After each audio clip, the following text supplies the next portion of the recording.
네, 사랑하는 여러분 반갑습니다. 1년 삼독학교 삼독제죠. 11일차 출애굽기 33장에서 40장까지를 보도록 하겠습니다. 어제 금송아지 사건을 통해서 진노하신 하나님은 이 모든 백성을 진멸하고, 그러니까 1세대죠. 진멸하고 새롭게 시작하겠다. 우리가 여기서 이제 번성의 의미를 조금 더 알 수 있고, 그에 대해 모세가 바로 아브라함과 이삭과 야곱과 맺었던 언약을 이제 근거로 하여서 하나님께서 번성하게 하셨기 때문에, 번성시키겠다고 하셨기 때문에 진멸해서 안 됩니다라고 중보기도를 하게 됩니다. 좀 정리를 해봐요. 번성하라, 생육하고 번성하여서 크고 강한 나라가 돼.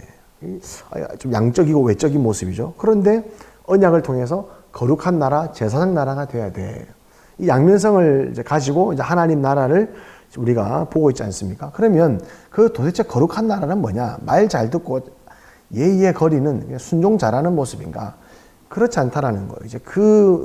이제 모습이, 그러니까 하나님이 원하시는 그 관계의 모습이 이제 드러나고 있는데, 바로 33장, 오늘 보면 33장 11절에 사람이 자기의 친구와 이야기함과 같이 여호와는 모세와 대면한다.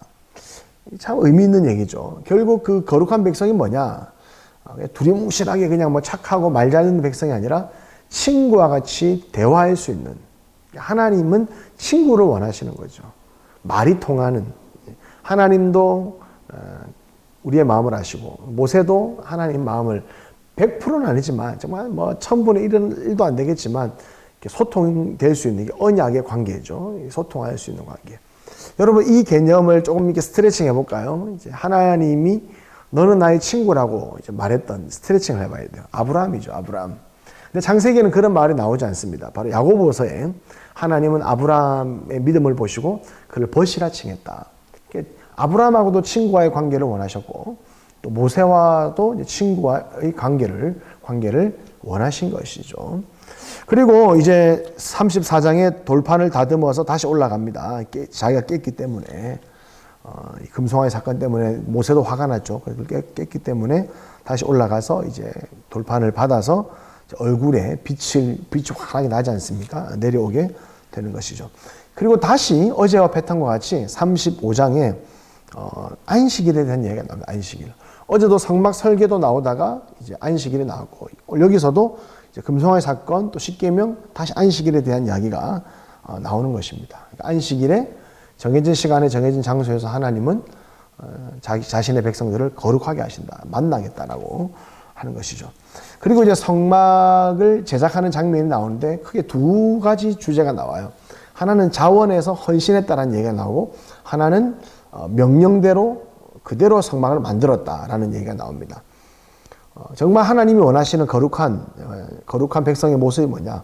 하나님을 사랑함으로 자신의 것을 자원하여 즐겁게 헌신하는, 이게 주고받는 거죠. 하나님은 은혜를 베풀고 구원을 주시고, 40년 동안 만나와 메추라기를 주시고, 물도 주시고, 전쟁도 이기게 하시고, 구름 기둥과 불 기둥으로 완전 이렇게 아이 키우듯이 안고 키웠는데, 그 은혜를 모르고 맨날 불평만 했단 말이죠. 그런데 이 성막을 제작할 때 정말 하나님을 사랑하는 마음으로 자신의 것을 자원하여 즐겁게 드렸다라는 거죠. 이제 거룩한 모습의 일부를 보는 것입니다. 또 하나는 굳이 이 40장 중에 15장 정도를 할애해서 굳이 성막 설계도와 또 마치 그대로 반복되는 듯한 그 성막 제작 과정을 되풀이하는 듯한 그런 뉘앙스로 또 제작 과정까지, 그러니까 설계도 받을 때 성막 모습, 그걸 지을 때 성막 모습, 굳이 이렇게 거의 한 40%를 할애해서 왜 기록하시냐? 계속 반복되는 게 뭐냐? 명령대로 하나님께서 설계도를 주신 그대로 다 똑같이 만들었다는 얘기를 하고 있어요. 여러분, 이 성막과 성전은 히브리서에서 또 스트레칭입니다. 하늘에 있는 것의 모형을 만들었다라고 하는 거예요.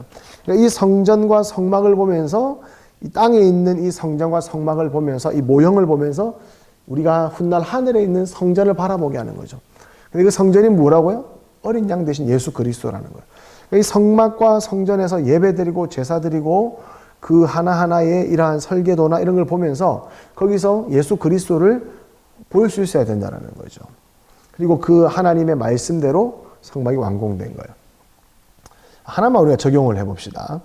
지금 430년 동안 애굽에 찌들려서 애굽의 문화와 애굽 신과 애굽의 라이프 스타일에 찌들렸던 그들이 광야에 나와서 40년간 훈련을 받는데 이게 잘 안 벗겨지죠. 그 애굽에서 든 물이 잘 안 벗겨지는 거예요. 그러니까 하나님을 섬겨도 애굽식으로 섬기고 제사를 드려도 애굽식으로 드리려고 그러고, 그래서 이게 모든 것이 보십시오. 하나님의 법대로, 제사도 하나님의 법대로. 왜냐? 제사 드려 그러면 이방신의 제사를 드리기 때문에, 자기가 본 것대로 드리기 때문에 하나님께서는 이 모든 것들을 다 규격으로 정해주시는 거죠. 제사는 이렇게 드려, 음식 이런 거 먹지 마, 옷은 이렇게 입어, 이런 식으로 하나하나. 그래서 상막도 마찬가지입니다. 하나하나 하나님께서 주시는 방법대로. 그러니까 애굽과 세상과 이방 신과 이방 문화에 찌들렸던 그들이 하나님의 율법과 이 성막 제작 과정을 통하여서 내가 가지고 있었던 모든 이 하나님 아닌 다른 문화의 물들을 하나하나 빠지게 하는 것이죠. 그리고 하나님의 법을 순종함으로 그들의 몸과 마음이 거룩해지고 정결하게 된다. 거기까지 우리가 적용을 할 수 있습니다. 이제 성막을 완공했으니까 뭐 할까요? 이제 모세가 더 이상 시내 산에 올라갈 이유가 없어진 것이죠. 그 성막 지성소 시은좌에 여호와 하나님께서 임재하시기 때문에 이제 거기서 무엇을 하느냐, 또 어떤 말씀을 지켜야 되느냐, 또 레위기에서 상세하게 또 기록이 되어 있습니다. 그거는 우리가 내일 함께 살펴보도록 하겠습니다. 여러분, 오늘의 미션은 이 성막 제작 과정을 읽으면서 디테일한 거 말고 성막을 한번 그려서 사진을 찍어서 올리면 되겠습니다. 이제 큰 틀만, 중요한 거 있거든요. 중요한 거. 이게 굉장히 중요합니다. 이게 다 의미가 있기 때문에 전체, 그 다음에 뜰에 들어가서 하나, 두 개 있고, 그 다음에 성소와 지성소 이렇게 조금 읽으면서 그림을 이렇게 조금 대충 그려서 사진을 찍어서 올려주시면 또 제가 참고하겠습니다. 여러분, 사랑합니다. 감사합니다. 샬롬.